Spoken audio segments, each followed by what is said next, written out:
Penny Wong has made some pre-prepared comments in a speech last night that goes some way to a pretty decent foreign policy shift, recognising a Palestinian state potentially before Israel does, or there's an agreement on a two-state solution. Joining me now is the Shadow Finance Minister, Jane Hume.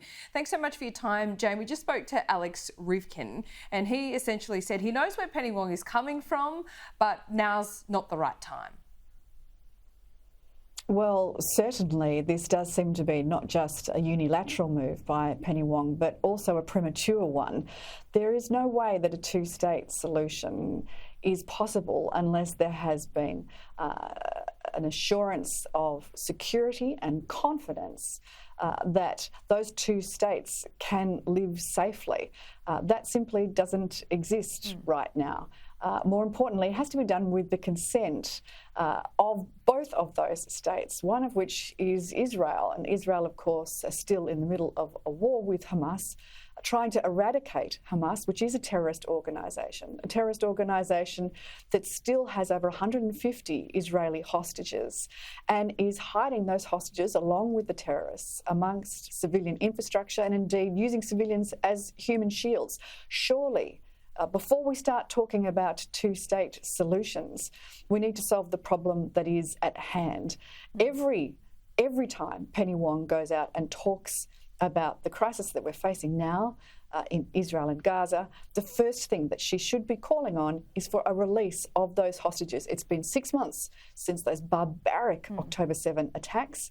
Those hostages are still there, and Israel is waiting to have them returned. And until that time, well, really, a two-state solution is a pipe dream. This is a significant shift away from what has been bipartisan public policy, foreign policy for decades. I'm astounded that Penny Wong has gone out so hard at this point in time, so prematurely and so unilaterally. Australia and Penny Wong herself has repeatedly called for the release of hostages immediately. I think that was part of what she was trying to say last night with those two things, the release of hostages immediately and front-running a two-state solution. Do you see where she's coming from? Is that conditional, though? A two-state solution has been government policy, bipartisan government policy. Well, this is the thing. The two-state solution has been bipartisan government policy for years. Those normalisation of relationships between Israel and its Arabic neighbours has been progressing very well. You look at countries like Jordan, like Egypt. This has been working well. It was the actions of Hamas that have caused the crisis we are facing now. If you come out and say the solution to this is an independent Palestinian state, you're simply rewarding the actions of terrorists. Quite frankly, we want to see that the release of those hostages, that an established Palestinian authority that is reliable, and should all of these things, and an assurance of safety for the Palestinian state and respect for the existence of an Israeli state. Those should all be preconditions for a two-state solution. I understand that. So a two-state solution is still very much kind of a bipartisan issue. Yes, there are splinters, and that's what we're talking about today, where you diverge from the government here. But when you say assurance of the security need to be made and there needs to be a reliable Palestinian leadership, I mean, assurances from who? And who is the reliable Palestinian Authority? Well, that's a very good question, isn't it? Because right now, Hamas is the ruling party in Gaza, and Hamas is a terrorist organisation. Yeah. Israel want to see the demise of Hamas, and so well they should, because unless that is the case, unless there is a governing authority that respects Israel's right to exist, well, then there can be no two-state solution. Well, how does, to play devil's advocate here, I mean, we've heard from Netanyahu just yesterday that he is planning an invasion of Rafah. Alongside that, he says Israel has a plan to protect the 1.4 million Palestinian civilians living there.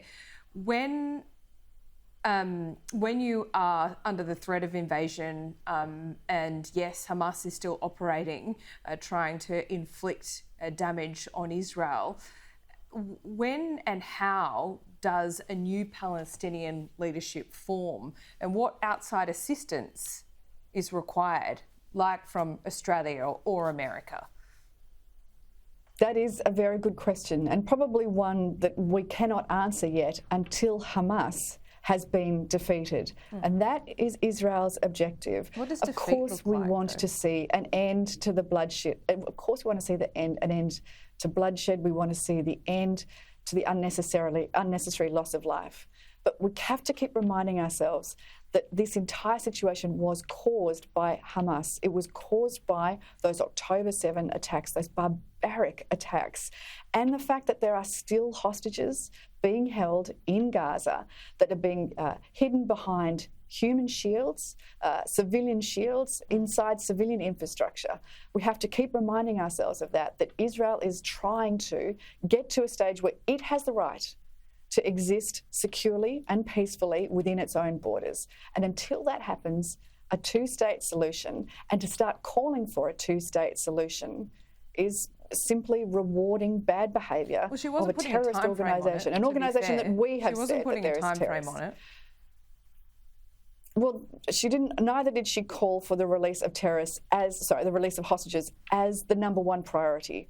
She's talking about a two-state solution as the solution to the conflict in the Middle East. That cannot simply be done, at the click of her fingers. And not only that, it would be very bad to do so. Israel does have a right to exist. It is a liberal democracy that has been an ally of Australia for many, many years. And quite frankly, if I were part of the Jewish Australian population, I would be profoundly disappointed and indeed astounded that this new stance of a Labor government has come to the fore now, because before the election they said that there was no daylight between the coalition's policy on Israel and the Labor government's and the Labor's policy on Israel. And now that seems to have shifted. That is a significant move away from a bipartisan approach to foreign policy. As this war rages on, there has been a shift, I think, in the psyche of Australian people. Keeping in mind that I speak to members of the Jewish community all the time, and they say, yes, there has been a rise and it has been sustained of anti-Semitic behaviour. Is it important at this point, Jane, to make the distinction between anti-Semitism and criticism of Israel?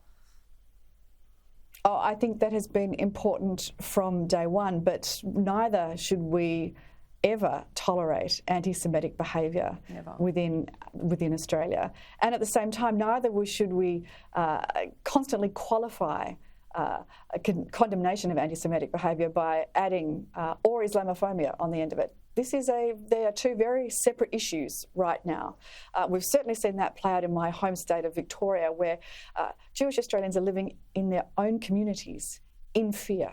That is entirely unacceptable, and they are being specifically targeted. That's not Islamophobia. That is directly anti-Semitism. There is no two ways about it, and it is entirely unacceptable. Jewish Australians have the right to live peacefully here, just as Jews in Israel have a right to live safely in their own country.